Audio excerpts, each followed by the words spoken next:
Boa tarde a todos. É com grande satisfação que damos continuidade ao curso de novas tecnologias e avanços no tratamento dos portadores de dispositivos cardíacos eletrônicos implantáveis da Unifesp. Eu sou a doutora Veridiana Silva de Andrade, professora da disciplina de cirurgia cardiovascular e chefe do setor de marcapassos e arritmias. Lembrando que esse curso vale um crédito na pós-graduação. E hoje nós temos o privilégio de contar com a presença do Dr. Alexander Dalforno, que é um profissional altamente respeitado na nossa área. O Dr. Alexander é especialista em eletrofisiologia clínica e invasiva pela Sociedade Brasileira de Arritmias Cardíacas, a SOBRAC. Atualmente coordena o Serviço de Arritmia Cardíaca e Marcapasso do Instituto de Cardiologia da Secretaria do Estado de Saúde em São José, Santa Catarina. E é um dos pioneiros no Brasil da estimulação direta do sistema de condução cardíaco, trazendo uma abordagem inovadora que tem transformado a nossa prática clínica. Hoje ele vai compartilhar conosco a sua experiência relevante nesse tema, essa expertise que ele tem no tema da estimulação direta do sistema de condução cardíaca, onde estamos e quais as perspectivas futuras. Obrigado, Dalforno, por estar aqui conosco. Eu tenho certeza que a sua palestra vai trazer uma oportunidade única para que a gente aprenda mais sobre essa técnica que está sendo tão revolucionária e palpitante e na aplicação e no manejo dos portadores de dispositivos. Seja bem-vindo, Dalforno, e obrigado por estar aqui conosco. Muito obrigado, Veridiana, muito obrigado ao pessoal da Unifesp pelo convite. É um prazer, é com muita gratidão que eu estou aqui hoje para tentar passar para o público aí a minha experiência nesse tipo de estimulação cardíaca. Eu saí da residência em 2008, eu já tentava falar sobre isso e fazer esse tipo de estimulação, e foi uma luta nos 5 anos depois da minha residência que eu consegui fazer essa estimulação do sistema de condução. Então, eu vou contar para vocês, eu já faço isso desde 2016, vou contar um pouco dessa história aí para vocês. Então, eu coloquei como objetivos dessa nossa próxima aula, nos próximos minutos, eu quero falar com vocês por que a gente vai sair da zona de conforto atual, né? Por que a gente vai sair da estimulação cardíaca, ou por que a gente sairia da estimulação cardíaca convencional e da terapia de ressincronização, já que ela é uma terapia muito bem estabelecida há muitos anos, né? Tentar deixar mais claro para vocês o que seria essa miocardiopatia induzida pela estimulação muscular, que é um dos motivos que vai fazer a gente sair dessa zona de conforto. E tentar esmiuçar para vocês e explicar quais são os tipos de estimulação do sistema de condução que a gente tem hoje, né? Quais seriam os benefícios dessa técnica e os problemas relacionados a cada um dos tipos de estimulação do sistema de condução, onde estão as diretrizes atuais hoje na estimulação do sistema de condução, principalmente nas bradicardias e na terapia de ressincronização, e o futuro, o que eu espero e para onde que eu acho que essa estimulação vai caminhar. Então, eu queria iniciar, esse slide já é conhecido quando eu falo sobre esse assunto, né? Mas um dos motivos da gente sair, da gente mudar, sair da zona de conforto e trocar a estimulação convencional que a gente tem hoje, que eu chamo de estimulação muscular, onde o eletrodo é posicionado na ponta do ventrículo direito e gera um QRS muito semelhante a um bloqueio de ramo esquerdo, que é completamente diferente, como vocês podem ver aqui no outro lado, a como é feita a estimulação cardíaca natural, a estimulação pelo nosso sistema His-Purkinje. Vejam que existe uma infinidade de pontos, de terminações elétricas, tanto no ventrículo direito quanto no ventrículo esquerdo, que fazem com que ambas as câmaras sejam despolarizadas de uma forma simultânea, gerando um QRS muito mais estreito, completamente antagônico ao QRS tirado pela estimulação do marcapasso convencional em um ponto só. Então, essa conclusão ela é baseada nesses dois estudos, um é o MOST, né, que está a referência aqui embaixo, e o outro é o DAVID, um para pacientes com fração de ejeção normal, o outro para pacientes com disfunção ventricular, que já mostraram que a estimulação convencional, a estimulação muscular, ela pode estar associada, sim, a uma redução da fração de ejeção para abaixo de 50%, em mais ou menos 3 a 4 anos de estimulação em até 20% dos pacientes.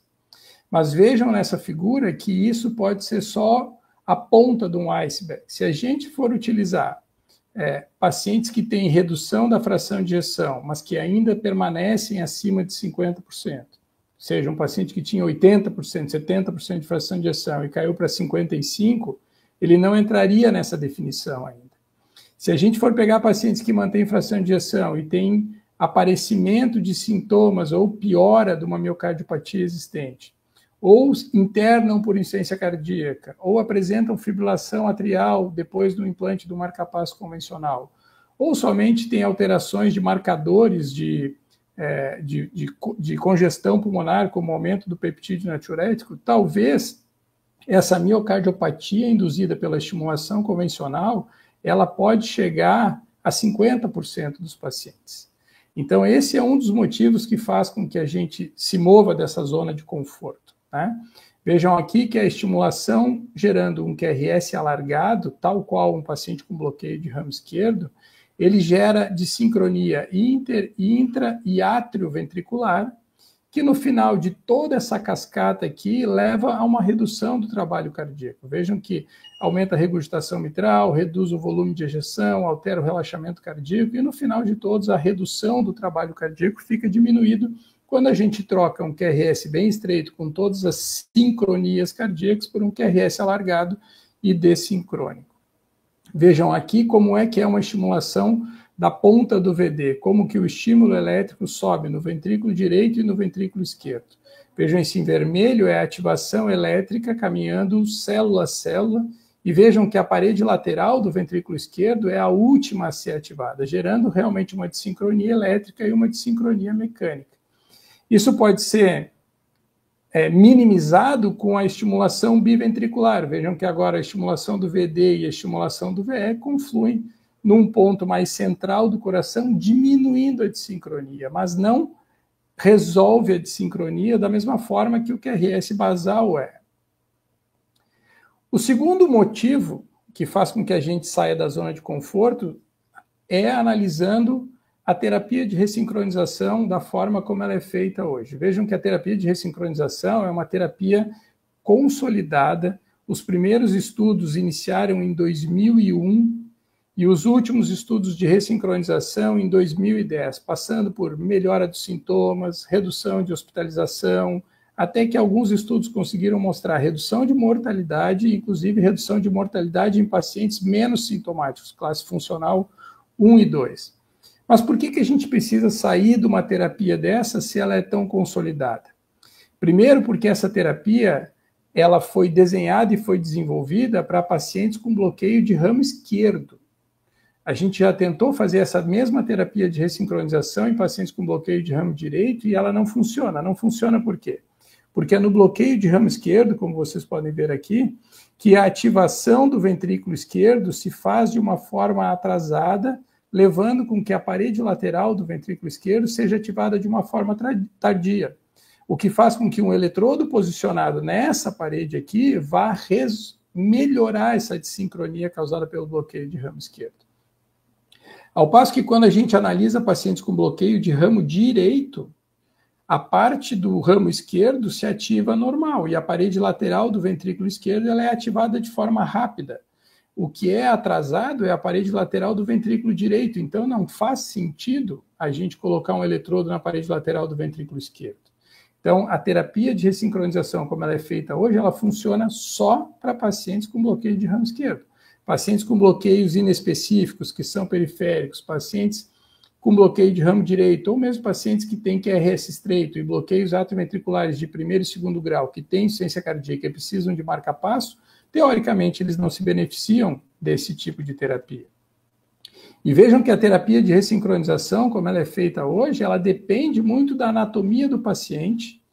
Você precisa que existam algumas veias no local que é o local mais atrasado, para que você faça uma boa ressincronização. Por exemplo, uma ressincronização hoje, essas veias aqui, elas correspondem à parede lateral. Se eu conseguir botar um eletrodo na parede anterior, a chance desse paciente evoluir bem é muito menor.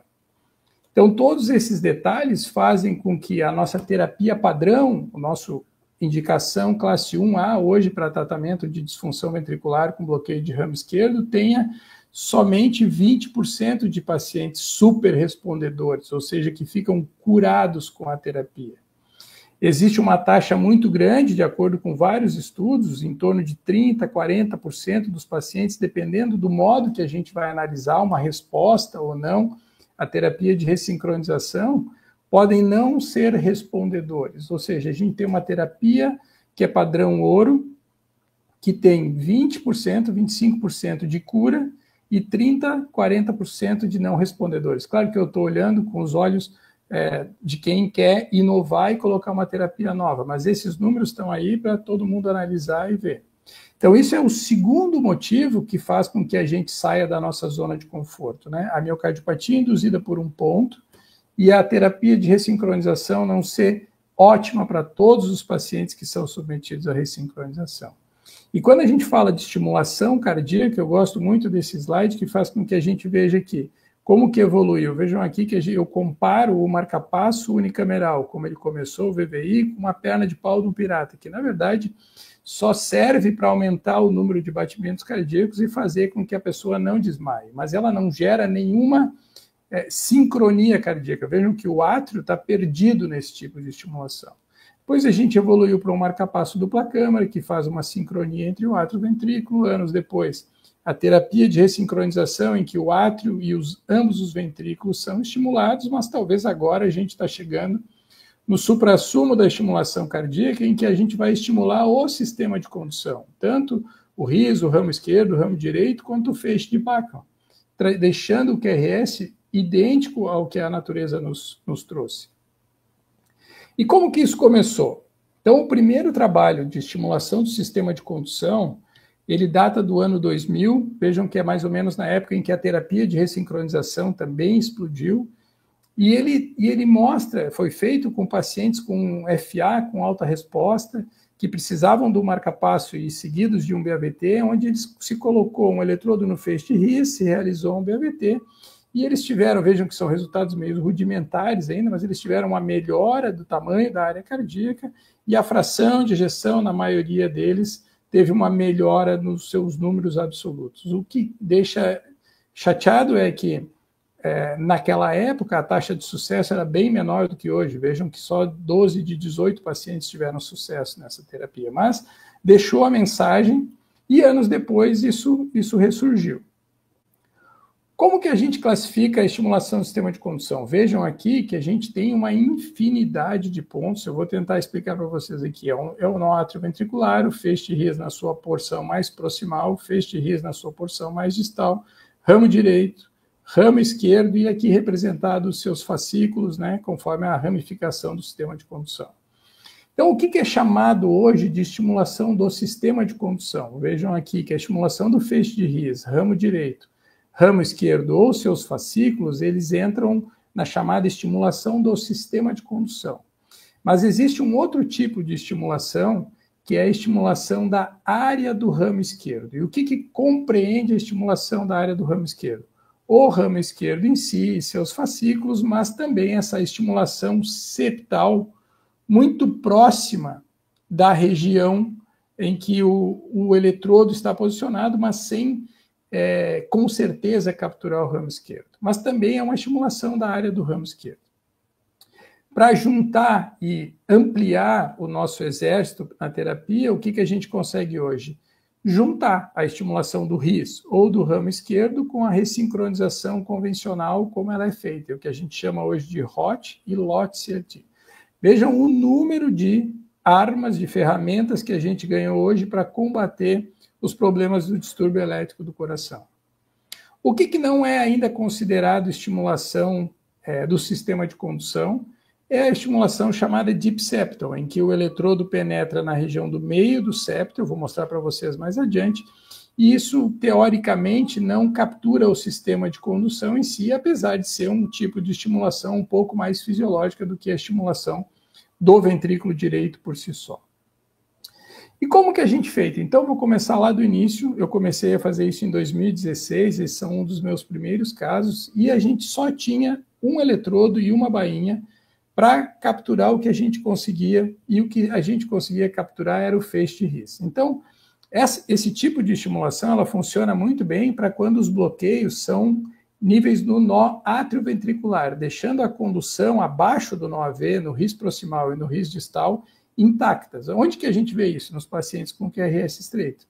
Então vejam aqui, se o bloqueio está aqui, a gente posicionar um eletrodo abaixo do ponto de bloqueio, ou seja, no feixe de RIS, eu posso que com energias mínimas, tanto no RIS proximal quanto no RIS distal, corrigir os bloqueios. Vejam aqui, eu coloco um eletrodo na região do feixe de RIS, eu capturo, eu vejo esse sinal do feixe de RIS aqui, e a partir daqui eu começo a estimular e eu capturo ele. Vejam o QRS gerado por esse tipo de estimulação, idêntico ao QRS do paciente. Então, isso é o que a gente chama de estimulação do feixe de RIS, é uma estimulação proximal do sistema de condução, conforme eu mostrei naqueles slides anteriores.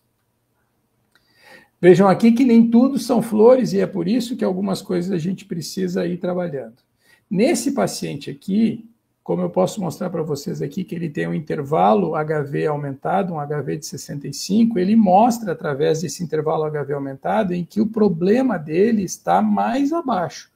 Está no feixe de RIS distal ou intra-riciano.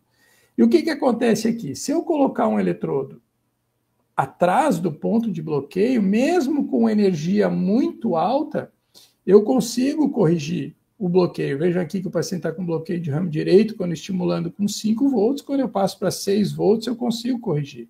Mas isso leva a um desgaste da bateria e uma chance de esse eletrodo não funcionar mais nos próximos anos muito alta. E a partir daí se desenvolveu novos pontos de estimulação. Foi que em 2017 o Dr. Huang publicou um artigo que mostrava um eletrodo agora posicionado na área do ramo esquerdo, mais aqui embaixo, e agora sim, à frente do ponto de bloqueio, e aí sim, com pequena quantidade de energia, a gente consegue corrigir. Então, vejam, esse paciente que eu estava mostrando um exemplo, que tinha um bloqueio de ramo direito e um bloqueio da divisão antero-superior esquerda, que com a estimulação no feixe de RIS necessitava altíssima energia, aqui, agora vejam aqui à direita, quando eu posiciono um eletrodo através do septo interventricular, capturando o ramo esquerdo, eu consigo deixar ele com um QRS completamente normal, com baixa energia, ou seja, eu só preciso ultrapassar o ponto de bloqueio onde a doença está atuando, e aí eu consigo corrigir esses bloqueios com baixa energia. Isso faz com que, hoje em dia, a gente tenha mudado bastante as técnicas de implante. Vejam aqui, essa é a sala onde eu faço os implantes. Eu tenho muito recurso agora. O paciente que vai sofrer um implante do marca-passo, ele vai passar por uma anestesia geral. Eu preciso de um eletrocardiograma de 12 derivações para analisar o eletro gerado pela estimulação. Eu uso a fluoroscopia, eu uso o eco transesofágico para me mostrar as imagens e eu uso o analisador de energia do marca-passo. E com isso eu consigo, tal qual nessa figura anatômica mostrando um catéter posicionado junto ao septo, eu consigo ter uma grande noção de que o meu eletrodo agora está atravessando o septo e encontrando o sistema de condução esquerdo junto ao endocárdio do ventrículo esquerdo. Vejam aqui nessa imagem do eco em que você vê nitidamente que agora o eletrodo não fica mais na ponta do VD e fica de forma transeptal, chegando no endocárdio do ventrículo esquerdo, onde está o ramo esquerdo. E vejam que interessante a transição do complexo QRS conforme eu vou entrando no septo. Ele sai de um QRS bem alargado, para quando eu chegar na área do ramo esquerdo, eu consigo QRS bastante estreitos, capturando dessa forma o sistema de condução. E aqui pelo ecocardiograma eu consigo mostrar que aonde o eletrodo está, eu vou gerando QRS gradativamente mais estreitos conforme eu vou penetrando no septo. Vejam aqui que eu já estou quase chegando no endocárdio, vejam aqui o ventrículo esquerdo, aqui o ventrículo direito, o eletrodo quase atravessando o septo, um QRS já bastante melhor, bastante estreito, até que eu chego no endocárdio do ventrículo esquerdo e eu consigo capturar o ramo esquerdo, gerando uns QRS bem adequados e bem mais fisiológicos do que esse primeiro QRS, que era o da estimulação do ventrículo direito. Feita essa introdução sobre o assunto, eu vou falar sobre as 3 áreas que eu acho que a estimulação do sistema de condução se encaixam bem. Eu vou começar na área da bradicardia, ou seja, são pacientes fora do contexto de insuficiência cardíaca, são pacientes que têm algum distúrbio da condução atrioventricular e vão precisar de um implante de um marca-passo. Esse trabalho foi publicado em 2018, é um estudo observacional, não é um ensaio clínico randomizado, mas os estudos observacionais eles geram bastante informações, principalmente quando eles trazem um N muito grande. E o que foi visto aqui? Eram 2 hospitais diferentes, um hospital fazia estimulação do feixe de His e o outro hospital fazia estimulação convencional, estimulação do ventrículo direito.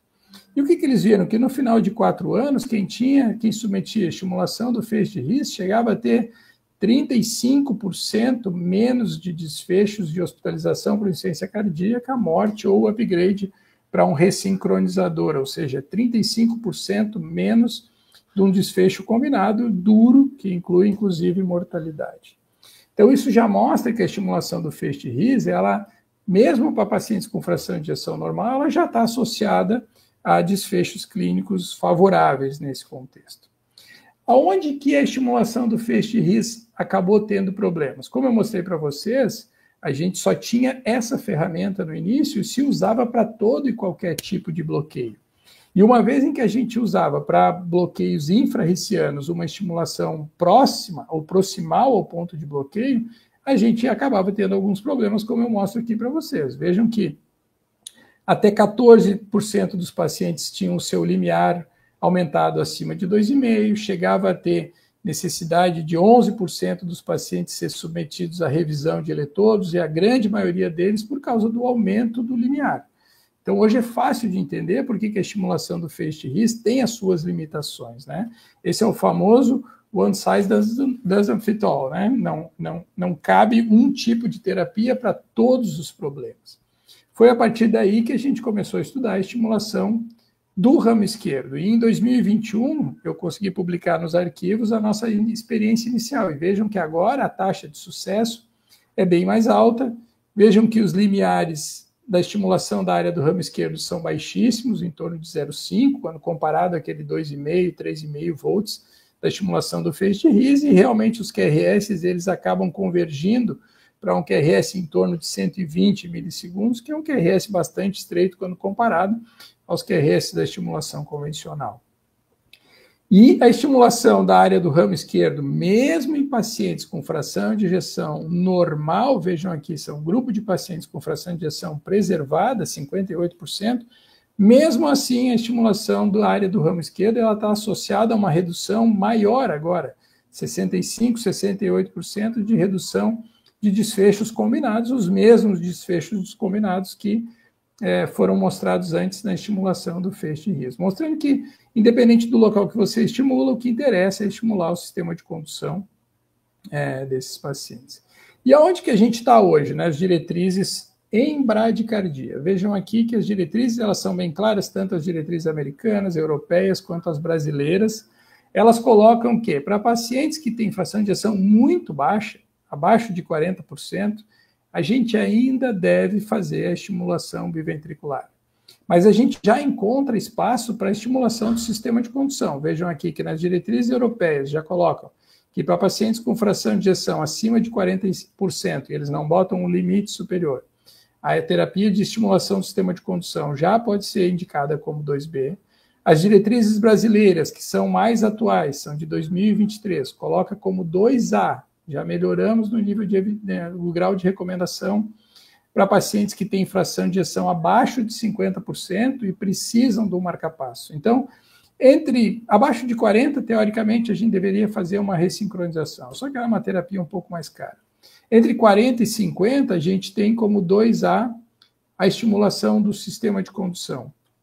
E acima de 50%, tem diretriz que possa recomendar? Tem, a diretriz brasileira de 2023 coloca que para pacientes com bloqueio atrioventricular, mesmo que não tenham disfunção sistólica do ventrículo esquerdo, eles podem ser recomendados a estimulação do sistema de condução. E aqui vejam, His ou ramo esquerdo, com classe de recomendação 2B com nível de evidência B. Então, nas bradicardias, esse é o contexto que a gente tem. Fração de ejeção reduzida, 2A, fração de ejeção preservada, 2B. Estimulação do sistema de condução na fibrilação atrial. Esse é um assunto que eu gosto muito, e os pacientes com fibrilação atrial, eles se beneficiam de duas formas na regularização do ritmo. Tanto no controle da frequência, existe uma coisa chamada taquicardiomiopatia, que são pacientes com fração de ejeção, com fração de ejeção reduzida, IFA, com frequência elevada, eles evoluem com disfunção ventricular como um contexto de irregulopatia. Vejam aqui, isso é um trabalho de 1996, mas já mostrava que quando você tinha pacientes com FA, com bloqueio atrioventricular total, QRS estreito e ritmo regular, se você colocasse um marcapasso e estimulasse numa frequência maior, o débito cardíaco aumentava. Só que quando você, na média, colocava a mesma frequência, só que agora irregular, através de extraestímulos, vejam aqui que a frequência é a mesma, mas só que de uma forma irregular, o débito cardíaco caía. E quando você baixa um pouquinho a frequência, mesmo irregularizando, o débito também cai. Então, o conceito de irregulopatia também funciona, e funciona para extrasístoles ventriculares também. Então, vejam, por exemplo, aqui um exemplo desse paciente, em que tem uma fibrilação atrial, aparentemente aqui pelo Holter, com uma frequência cardíaca controlada, na média das 24 horas em torno de 81, porém, quando ele faz esforço, a frequência, além de irregular, vai a 125 batimentos por minuto, deixando o paciente sintomático. Quando a gente troca esse tipo de ritmo por um ritmo de estimulação, vejam aqui a espícula, do feixe de His, mantendo um QRS estreito e agora regular, depois que passa para um bloqueio atrioventricular total, vejam que apesar da frequência cardíaca se manter a mesma, a média, existe um controle muito maior da frequência durante os esforços e deixa com que o seu histograma de frequência nas 24 horas fique muito semelhante com o histograma de ritmo sinusal. Isso já tem respaldo na literatura. Vejam aqui esse trabalho em que submeteu pacientes com fibrilação atrial, mesmo com frequência controlada, a um implante de estimulação do sistema de condução e um bloqueio atrioventricular. Vejam o que acontece com os diâmetros cardíacos. Há uma melhora do diâmetro cardíaco e uma melhora da fração de ejeção. E vejam que mesmo pacientes com fração de ejeção preservada, vejam aqui a fração de ejeção baseline de 56, mesmo assim eles têm uma melhora da fração de ejeção. Então eles podem, ninguém é tão bom a sua fração de ejeção que não possa melhorar um pouquinho mais com a regularidade do ritmo e a permanência de um QRS estreito. E esse contexto também está representado nas nossas diretrizes. Vejam aqui que pacientes com FA permanente, com indicação de ablação da junção AV para controle da frequência e implante de marca-passo, você pode colocar o marca-passo do sistema de condução com indicação hoje de recomendação 2A com nível de evidência C. E o segundo contexto seria aqueles pacientes que já têm disfunção ventricular, já têm um ressincronizador ou já têm um marca-passo, e eles desenvolvem fibrilação atrial. Esses pacientes têm um prejuízo do seu ressincronizador e eles devem ser submetidos a um bloqueio atrioventricular para controlar a frequência. E nos pacientes com fibrilação atrial, que a gente tenta com ablação da fibrilação atrial reduzir desfechos duros e não consegue, no paciente com disfunção ventricular e fibrilação atrial, isso é muito mais fácil, e vejam aqui que com um trabalho pequeno de 133 pacientes com fibrilação atrial permanente, QRS estreito e pelo menos uma hospitalização de insuficiência cardíaca recente, quando você randomiza esses pacientes para implantar agora um ressincronizador ou tratamento otimizado com drogas, você precisa somente tratar em torno de 4 pacientes para reduzir uma morte com essa terapia de pace and ablate, faz o bloqueio atrioventricular e regulariza o ritmo. E quando a gente compara essas duas terapias, a estimulação biventricular, nesse cenário de FA com alta resposta e disfunção ventricular, vocês vejam aqui que ambos os grupos de pacientes, em laranjinha, são pacientes que são submetidos à estimulação biventricular. E em azul, os pacientes que são submetidos à estimulação do feixe His. Quando você realiza o BAVT, ambos têm uma melhora da fração de ejeção.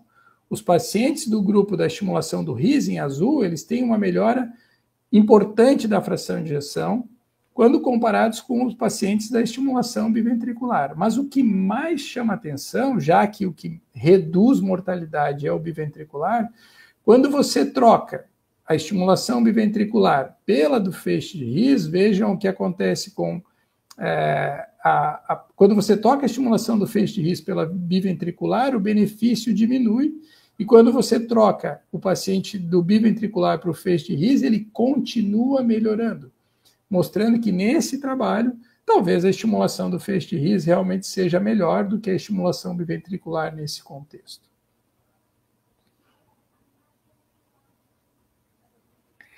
E por último, uma briga de gigantes, né? Como estaria a estimulação do sistema de condução na terapia de ressincronização? O oposto do que faltam evidências nas bradicardias, tanto para marca-passo convencional, na terapia de ressincronização a gente tem um adversário muito forte, né? Ou um ajudante muito forte, que é a terapia de ressincronização, uma terapia consolidada, com mais de 7 mil pacientes estudados.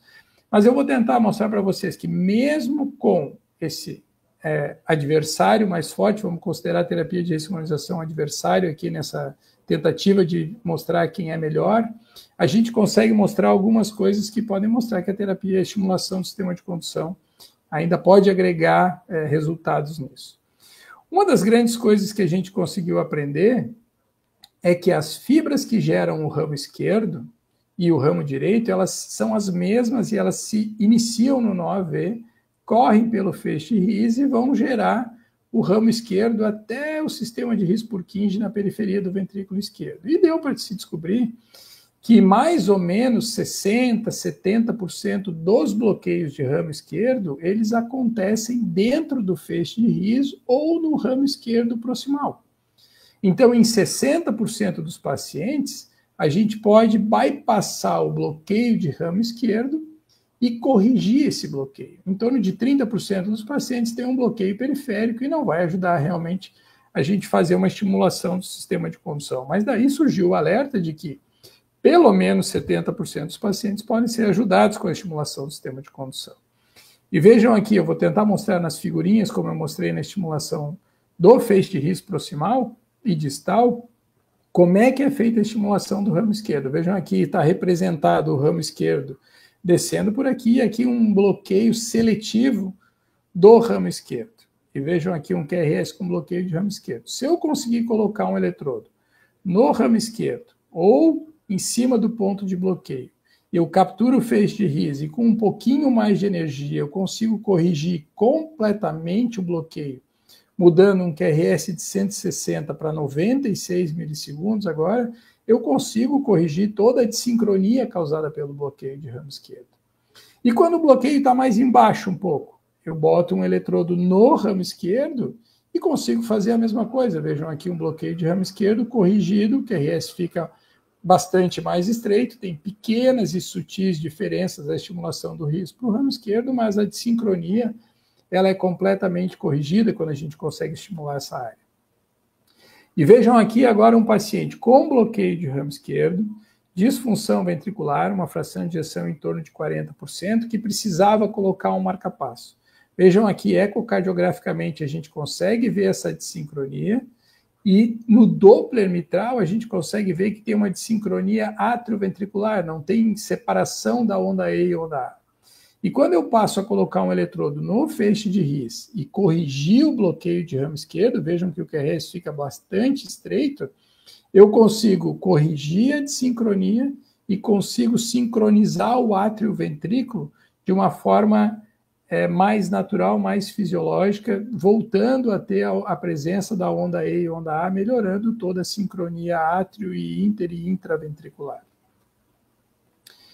E onde é que estão as diretrizes hoje sobre estimulação do sistema de condução? Obviamente, a terapia consolidada e a terapia com indicação 1A é a terapia de ressincronização, mas a gente consegue encontrar duas indicações para a estimulação do sistema de condução. Vejam aqui à esquerda. As diretrizes brasileiras colocam que a estimulação do sistema de condução, tanto o His ou o ramo esquerdo, você pode colocar como uma alternativa à TRC pelas diretrizes brasileiras como 2A, vejam que a ressincronização ainda é 1A, e como uma terapia de resgate, que eu vou mostrar para vocês o que é uma terapia de resgate, como 2B, e vou tentar mostrar por que uma é 2A e por que a outra é 2B ainda. Não só as diretrizes brasileiras, como as diretrizes, esse guideline que junta a sociedade americana, asiática e latino-americana de estimulação cardíaca, em que eu tive a honra de fazer parte como vice-coordenador, que foi publicado agora em 2023, também coloca essa terapia de estimulação do sistema de condução, só que agora, naqueles pacientes em que você não consegue acessar ou não fica boa a sua terapia de ressincronização, você pode lançar mão da estimulação do sistema de condução como 2A, e naqueles pacientes em que você pode, mas não quer fazer a terapia de ressincronização, hoje a estimulação do sistema de condução, ela se encontra como 2B. Então a gente já tem diretrizes que nos respaldam a fazer a estimulação do sistema de condução nesse tipo de pacientes. E vamos ver uma contra a outra, ou uma versus a outra, o que a gente tem. Ensaios clínicos são poucos, mas eu tenho um ensaio clínico aqui que mostra, randomizou pacientes com bloqueio de ramo esquerdo, necessidade de ressincronização, para terapia de ressincronização biventricular versus estimulação da área do ramo esquerdo, e vejam o que acontece. O QRS, realmente ele fica mais estreito nos pacientes que são submetidos à estimulação do sistema de condução, isso é uma coisa meio óbvia, mas ecocardiograficamente esses pacientes também melhoram mais quando são submetidos à estimulação do sistema de condução, quando comparado à estimulação biventricular. Esse é um dos poucos ensaios clínicos randomizados, um N ainda pequeno, um desfecho não clínico, mas um desfecho ecocardiográfico, mostrando que mesmo nesse cenário de melhor avaliação, que é o ensaio clínico randomizado, a terapia de estimulação do sistema de condução vai um pouquinho melhor. Mas quando a gente sai desse cenário dos ensaios clínicos randomizados para desfecho clínico, a gente ainda não consegue ter esse tipo de estudo. Demora muito tempo, leva muitos anos e eles ainda não saíram.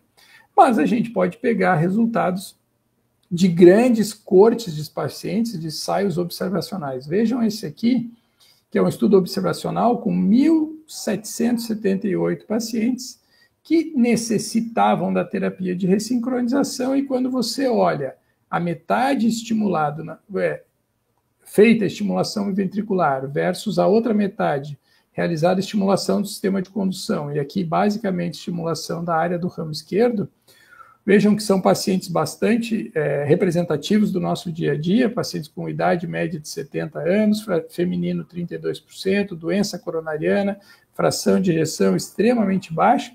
E quando a gente compara tanto na duração do QRS quanto na classe funcional, a estimulação do sistema de condução parece que ambos têm uma melhora, mas a estimulação do sistema de condução vai melhor do que a estimulação biventricular, tanto na classe funcional quanto na largura do QRS. Dados ecocardiográficos do mesmo estudo, os pacientes com estimulação do sistema de condução apresentam uma melhora da fração de ejeção significativamente melhor do que a estimulação biventricular. Quando a gente usa mais dados de resposta ecocardiográfica, o pessoal da estimulação do sistema de condução também vai melhor, mas o que chama mais atenção são quando a gente analisa desfechos clínicos, como morte ou hospitalização por insuficiência cardíaca. No segmento médio de mais ou menos 5 anos, a terapia de estimulação do sistema de condução ela está associada a quase 50% menos chance de morte ou hospitalização por insuficiência cardíaca, quando comparado com a estimulação biventricular. É claro que provavelmente, como é um estudo observacional, provavelmente os pacientes são menos graves e tal, mas há uma associação que provavelmente vai se manter quando a gente analisar ensaios clínicos randomizados. E vejam aqui que quando a gente separa mortalidade ou hospitalização por insuficiência cardíaca, a grande benefício mesmo da terapia da estimulação do sistema de condução está mesmo relacionada a uma redução de hospitalização por insuficiência cardíaca. Porém, existem outros desfechos que sugerem que a estimulação do sistema de condução também vai melhor. Vejam aqui, quando a gente compara a estimulação da área do ramo esquerdo com a estimulação ventricular, os pacientes que têm estimulação do sistema de condução, eles têm menos fibrilação atrial do que a estimulação biventricular, mesmo sendo dois fortes concorrentes, a estimulação da área do ramo esquerdo vai aparentemente um pouco melhor. E quando a gente analisa episódios de taquicardia ventricular ou fibrilação ventricular, vejam que os pacientes com estimulação da área do ramo esquerdo também apresentam menos evento, ou seja, um endpoint menor, um endpoint não morte ou hospitalização, mas que mostra que aparentemente as coisas funcionam melhor com a estimulação do sistema de condução. Estou quase terminando e queria mostrar mais algumas coisinhas para vocês. Assim, o que a gente tem quando eu estou estimulando a área do ramo esquerdo? Eu posso estar estimulando o septo à esquerda ou o ramo esquerdo em si. Será que existe diferença entre essas duas formas de se estimular? Aparentemente, para pacientes com fração de ejeção normal, isso não acontece, mas para pacientes com disfunção ventricular, os números aparentemente caminham para mostrar que a estimulação do ramo esquerdo, ou seja, capturar o sistema de condução, vai melhor. Vejam aqui 2 trabalhos, um com 259 pacientes, outro com 415 pacientes, e quando você analisa, aqui em vermelho e verde, a estimulação septal ou a biventricular, a ressincronização, eles parecem muito semelhantes, mas quando você olha quem tem critério de captura do ramo esquerdo, os desfechos são bem menores. Da mesma forma, nesse segundo trabalho publicado este ano, mostrando que aparentemente capturar o ramo esquerdo no contexto da ressincronização cardíaca parece ser importante mesmo. E como resgate? O último assunto que eu vou falar é como resgate. Será que vale a pena a gente resgatar alguns pacientes? Vejam aqui, essa era uma paciente que há muito tempo atrás eu tinha feito uma ressincronização convencional. Na época ela tinha uma fração de ejeção inicialmente de 19%, o QRS dela era 158, ela foi submetida à terapia de ressincronização, nessa época epicárdica. Vejam que o QRS deu uma boa melhorada, mas estreitou só 10 milissegundos e a fração de ejeção não melhorou muito, mas ela melhorou do ponto de vista clínico. Só que com o passar do tempo, ela teve uma fratura ou perdeu a captura desse eletrodo epicárdico e como alternativa eu sugeri para ela fazer uma estimulação do feixe de His, ou seja, um resgate da terapia de ressincronização, e vejam aqui que eu consigo, no caso dela, corrigiu completamente o bloqueio de ramo esquerdo com um eletrodo só no feixe de His, e vejam o que acontece com a fração de ejeção. Agora vai a 55, classe funcional 1, em 6 meses de follow-up, e vejam o QRS da estimulação do feixe de His quando comparado com a estimulação biventricular. E o que a literatura tem para nos mostrar? Quando a gente fala em terapia de resgate, a gente tem 2 grupos diferentes. Vejam aqui. O grupo 1 são aqueles pacientes em que você não conseguiu acessar o seio coronário, ou seja, não conseguiu nem fazer uma ressincronização. E o grupo 2 são aqueles que são submetidos à ressincronização, mas não responderam à ressincronização. E os resultados parecem ser diferentes mesmo. Os pacientes do grupo 2, eles têm um QRS um pouco mais largo, vejam aqui pela duração do QRS, mesmo quando são submetidos à estimulação do feixe de His, eles vão bem, mas não tão bem quanto o grupo 1, que são aqueles pacientes que nunca foram tentados. Ou seja, mandando a mensagem de que aquele que nunca deu certo, se você fizer a estimulação do feixe de His como resgate, é ótimo. Aquele que já não respondeu muito bem a uma terapia padrão, pode ser que ele melhore. Vejam aqui que mesmo quando você compara ambos, todos os grupos melhoram, né? Se você olhar aqui e analisar todos os pacientes, todos eles melhoram a sua fração de ejeção, todos eles melhoram ecocardiograficamente, mas o grupo em que teve uma falência de posicionamento do eletrodo tem muito menos desfecho do que aquele que inicialmente não respondeu. Por isso que as nossas diretrizes colocam a estimulação como resgate, a estimulação do sistema de condução como resgate, como 2B, e como uma alternativa, como 2A. O último conceito que eu queria mostrar para vocês é que nem toda a estimulação da área do ramo esquerdo ela é igual. Vejam aqui que quando o eletrodo está posicionado na região chamada deep septal, o QRS é estreito. mas faltam alguns critérios de captura do ramo esquerdo, e quando a gente consegue atingir a área do ramo esquerdo, vejam que o QRS é bem diferente. E talvez no contexto da ressincronização, capturar o ramo esquerdo realmente faça diferença. Mas e quando não dá? Quando por algum motivo eu não consigo atravessar o septo, eu não consigo capturar o ramo esquerdo em si, ou existem problemas periféricos, ou existe fibrose, ou existe alguma doença periférica muscular que faz com que o ramo esquerdo não esteja mais íntegro. A gente pode lançar a mão dessa terapia híbrida, combinando hoje a estimulação do sistema de condução com a estimulação biventricular. Vou mostrar um casinho para vocês aqui. Vejam esse paciente que tem bloqueio de ramo esquerdo. Quando submetido à estimulação da área do ramo esquerdo, ele tem uma melhora do QRS, porém ainda sem medidas de captura do ramo esquerdo, sem um QRS ficar completamente estreito, mas uma boa melhora de 210 para 153.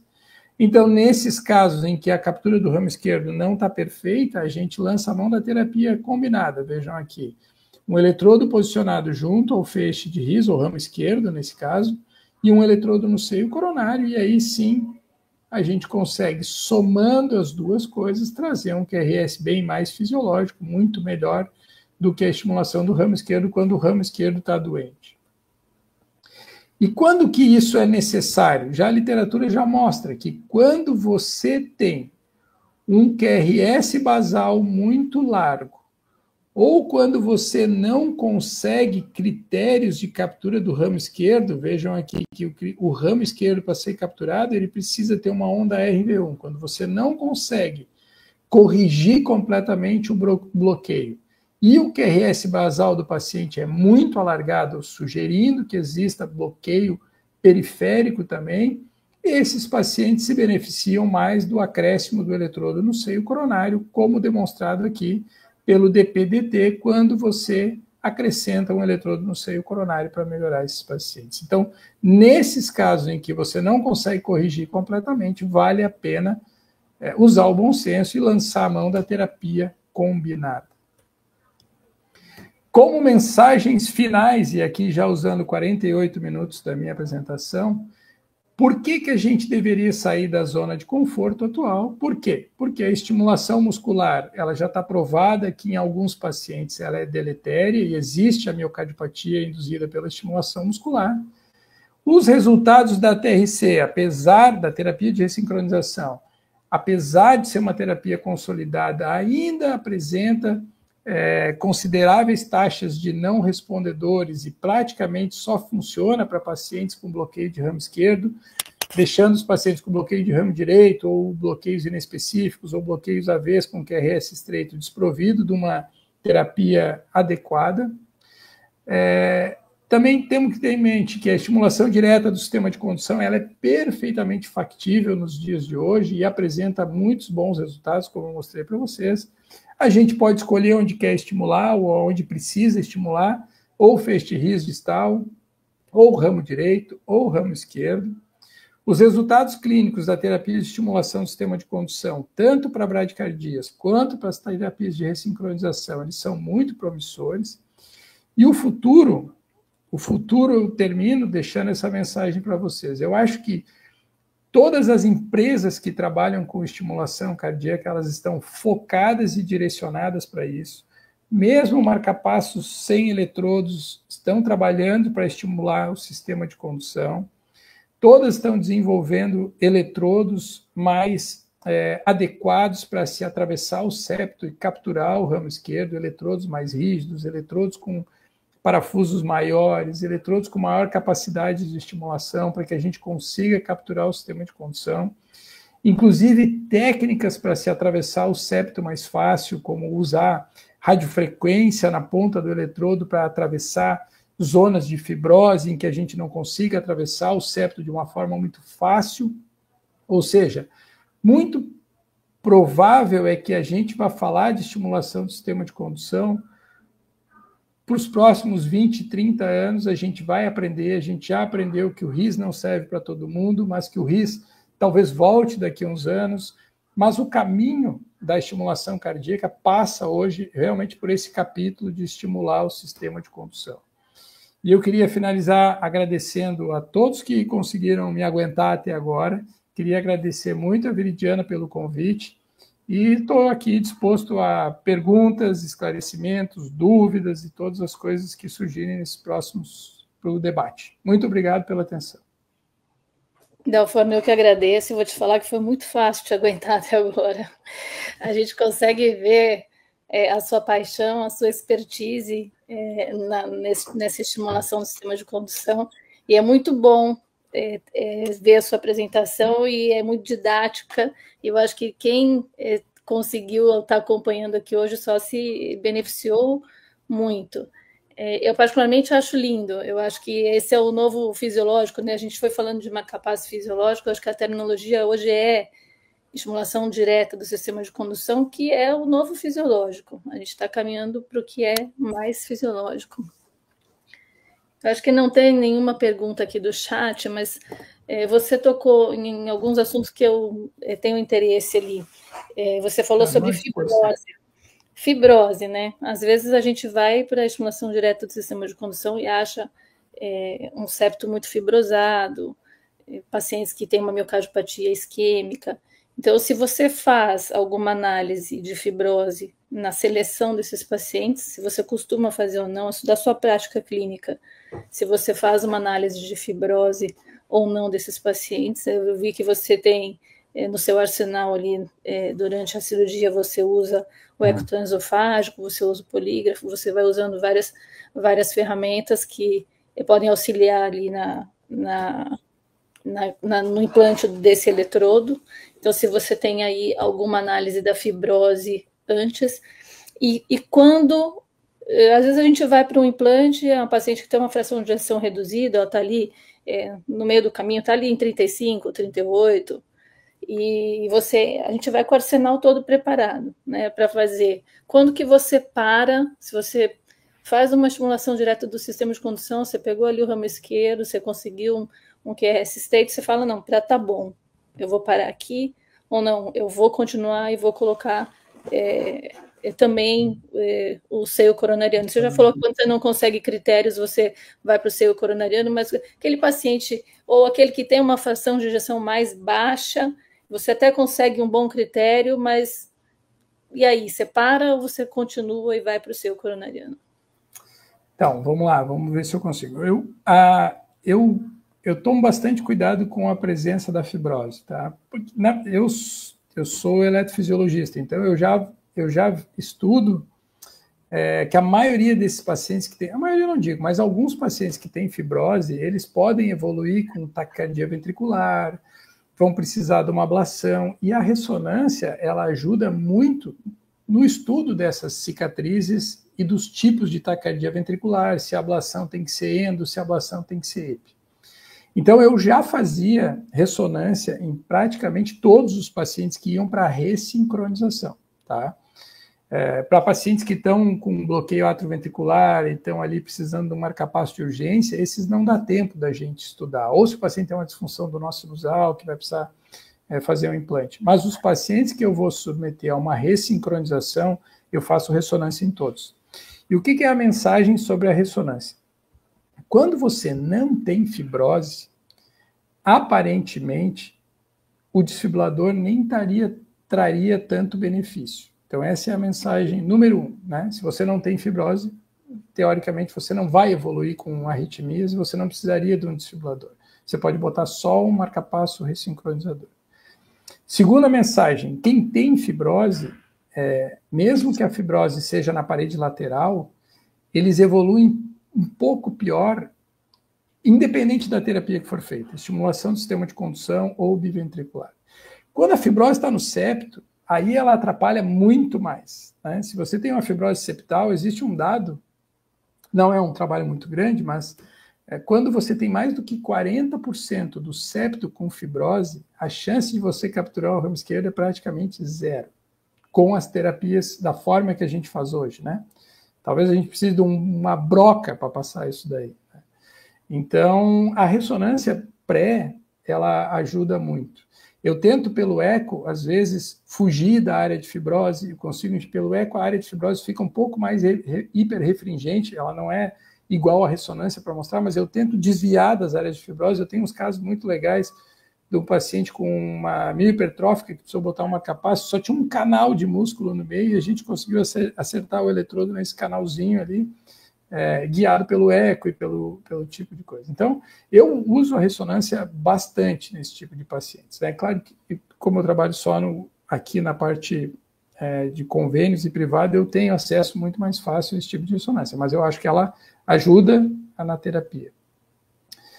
Quando a gente vai fazer um ressincronizador, que foi a tua segunda pergunta, o que normalmente eu faço? O que eu tenho notado assim? Quando você pega a doença numa fase mais inicial, o que é fase inicial para mim? É aquele paciente que tem bloqueio de ramo esquerdo, tem um QRS que não é gigantesco, é 150, 160, 165 milissegundos, tem a fração de ejeção baixa, abaixo de 35, senão você não ia fazer isso, mas o diâmetro cardíaco não é muito grande. Tem ali 55, 60, 62, 63 de diâmetro diastólico final. Esses são aqueles caras em que o problema, na maioria das vezes, é só de sincronia. E, na maioria das vezes, só atravessar o septo. E aí, se você tiver critérios para capturar o ramo esquerdo, e aí vamos entrar numa série de critérios, mas o principal dele é ter um tempo de ativação do ventrículo esquerdo medido em V6 abaixo de 85 milissegundos, de preferência abaixo de 80, eu fico tranquilo e acho que estou fazendo uma ótima terapia para os pacientes. Agora, o oposto, por exemplo, pacientes que já pegam a doença na fase mais avançada, vamos dizer assim, né? Aqueles bloqueios de ramo esquerdo já muito alargados, diâmetro diastólico de 80, como tem uns casos que eu vi aqui, fração de ejeção de 20. Esses aí vai ser difícil que com um eletrodinho só você consiga corrigir, você consiga capturar o ramo esquerdo e consiga corrigir todo esse problema periférico que também aconteça. E eu acho que eu tento ser justo comigo e justo com os pacientes. Quando eu não consigo ter o meu critério de captura do ramo esquerdo bem atingido, mesmo nos pacientes que antes eu te falei que eram os ideais, se eu não capturar o ramo esquerdo, não conseguir provar que eu tenho, ou seja, um LVAT acima de 85, eu coloco um eletrodo no seio coronário. Quando eu estou falando de ressincronização. Tá? Para paciente com bradicardia, com fração de ejeção normal, a captura septal talvez seja tão boa quanto a captura do ramo esquerdo, e aí não precisa ser tão chato nos critérios. Mas quando você vai fazer ressincronização, eu acredito que capturar o sistema de condução e corrigir o bloqueio ainda é uma coisa importante. Então não adianta só capturar o ramo esquerdo, mas na periferia ele está todo doente. Aí você tem que acrescentar um eletrodo no seio coronário. Perfeito. Eu acho que a fibrose é falta de músculo, né? Isso é um limitante que a gente não tem como escapar. O que tem lá é o que tem lá e a gente tem que lidar com o que... E quando se você analisa a fibrose para todo mundo, você deve usar isso como critério também para implante de desfibrilador, né? Eu já ouvi aí algumas pessoas falando em fazer estimulação direta do sistema de condução com o próprio eletrodo do desfibrilador. Você tem alguma experiência com isso ou não? Eu tenho um caso que eu acho que inadvertidamente, no começo da minha experiência, tentando posicionar o eletrodo no septo, eu consegui atravessar o septo e eu analiso hoje, eu vejo que o QRS é bem mais estreito, mas intencionalmente ainda não. Onde é que isso está indo? Todas as empresas que trabalham com isso, elas estão tentando desenvolver bainhas e eletrodos que sejam compatíveis com isso. Mas qual que é o problema? Que você gera um torque muito grande no eletrodo que pode danificar, e como o eletrodo do CDI ele é muito mais complexo do que um eletrodo de marca-passo, isso pode, a médio e longo prazo, gerar problemas nos eletrodos. Então, já foi testado, já tem trabalhos, a gente pode achar na literatura, tem trabalhos aí com 8, 10 pacientes que iam ser submetidos a implante de CDI, e eles passavam o eletrodo CDI através do septo, mostravam critérios de captura, e depois eles tiravam esse eletrodo e botavam um convencional. Então, é factível, mas clinicamente isso ainda não está comprovado. Outras coisas que para CDI fica complexo, porque para que o CDI funcione bem, o eletrodo tem que estar todo acomodado dentro do ventrículo direito, posicionado com a mola dentro do ventrículo direito, para que o eixo de choque seja bom. Se você quer estimular o ramo esquerdo proximal, a mola vai ficar dentro do átrio. Então, é difícil de ter certeza de que o CDI vai funcionar, né? Então, eu acho que nesse contexto, como desfibrilador, ainda vai demorar um tempo para que novas ferramentas sejam desenvolvidas e a gente possa usar isso para todos os pacientes. É um eletrodo mais pesado, né? Mais rude. Apareceu uma pergunta aqui do Eduardo Conceição, professor da UFORN, boa tarde. Nos estudos com imagens de ressonância, o senhor costuma usar fusion de imagens para melhorar a acurácia de interpretação? A gente usa fusão, eu não sei se eu entendi bem a pergunta, mas a gente usa fusão das imagens da ressonância, na maioria das vezes, para ablação, né? Para estimulação, eu nunca fiz. Até acho que a ideia é válida. Se eu conseguir achar uma forma de linkar a imagem da ressonância ao exame do eco que eu uso, conseguir fazer essa fusão das duas informações, eu acho que pode ser uma ideia boa, mas eu nunca fiz, não. O Frederico tem outra, Frederico Mendonça, meu amigo. Boa tarde. Oi, Fred. Parabéns, obrigado pela aula. Como você encara a insuficiência tricúspide como um preditor da sua ressincronização? Então, a tricúspide, eu vou tentar responder a pergunta dele, depois eu vou fazer um comentário sobre a tricúspide. Então, uma das coisas que se fala sobre a estimulação biventricular, da forma como ela é feita, é que ela pode melhorar a dissincronia dentro do ventrículo esquerdo, mas entre os dois ventrículos ela pode piorar, porque o ramo direito estaria intacto e agora a gente vai estimular o ventrículo direito, causando uma dissincronia nessa parede lateral, o que pode piorar a insuficiência tricúspide. Eu não vejo a insuficiência tricúspide como uma contraindicação a nenhuma das duas terapias, nem a ressincronização, nem a estimulação do sistema de condução. Mas o cara precisa, né?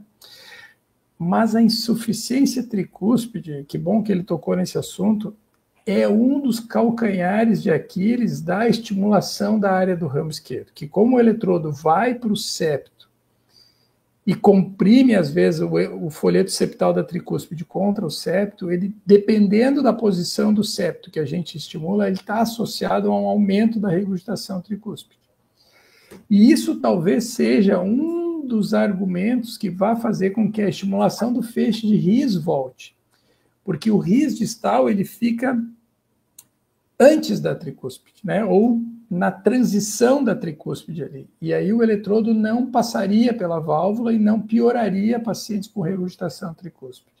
Então se fala muito hoje em a gente voltar um pouco na estimulação do feixe de His nos pacientes com ressincronização para evitar um surgimento ou uma agravação de uma da regurgitação tricúspide, né? O que tem visto é que às vezes o próprio eletrodo ele pega na tricúspide e ele provoca essa insuficiência tricúspide. Esse é um dos motivos que eu faço o implante com eco, porque daí eu enxergo, eu meço a regurgitação tricúspide antes e depois da posição do eletrodo, eu consigo medir. Existe um dado muito interessante que quando você posiciona o eletrodo do deep septal, o eletrodo de estimulação da área do ramo esquerdo, a menos de 16 milímetros da inserção da tricúspide, você aumenta a chance de regurgitação em 7 vezes.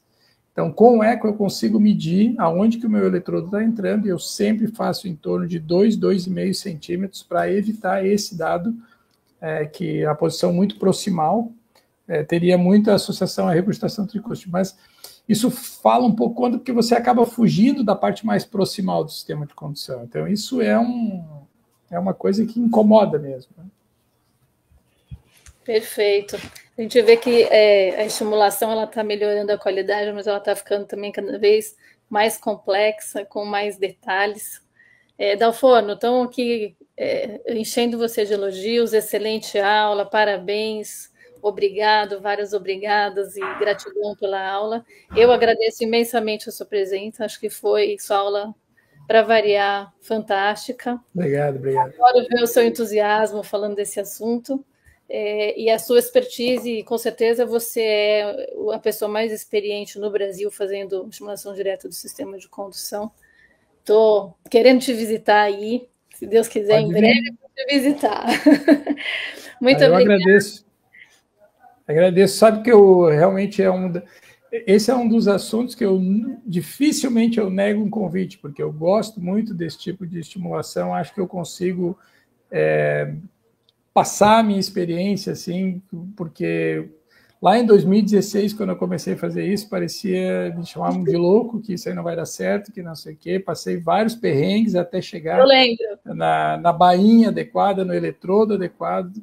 Todo mundo falava contra e eu era o único que falava a favor e tal. E realmente, quando tu vê o resultado, né, você também é uma entusiasta disso, quando tu vê aquele QRS, você fica realmente emocionado com o negócio, né? Uma vez eu vi o Roderick Tank, que é um eletrofisiologista, talvez um dos mais famosos do mundo, ele falou que corrigir um bloqueio de ramo esquerdo com um eletrodo só é mais emocionante, é mais entusiasmante do que parar uma taquicardia ventricular num paciente com taquicardia ventricular incessante. Então, quando ele consegue comparar isso, dá para a gente entender como é legal corrigir um bloqueio de ramo esquerdo com um eletrodo. É muito bonito. Eu também tenho gostado. A minha experiência é inicial, mas assim é entusiasmante e é muito bom ver você, porque você passa esse entusiasmo, essa maneira positiva de ver a estimulação direta do sistema de condução. Eu acho que vai ser, como você colocou no final ali da sua apresentação, acho que o futuro vai ser nesse sentido mesmo. Muito obrigada, Daforno, por estar aqui. Eu que agradeço. Fiquei muito feliz e muito satisfeita com a sua presença e acho que todos que aqui estiveram. Muito obrigada. Valeu, obrigado então. Um abraço para todo mundo aí.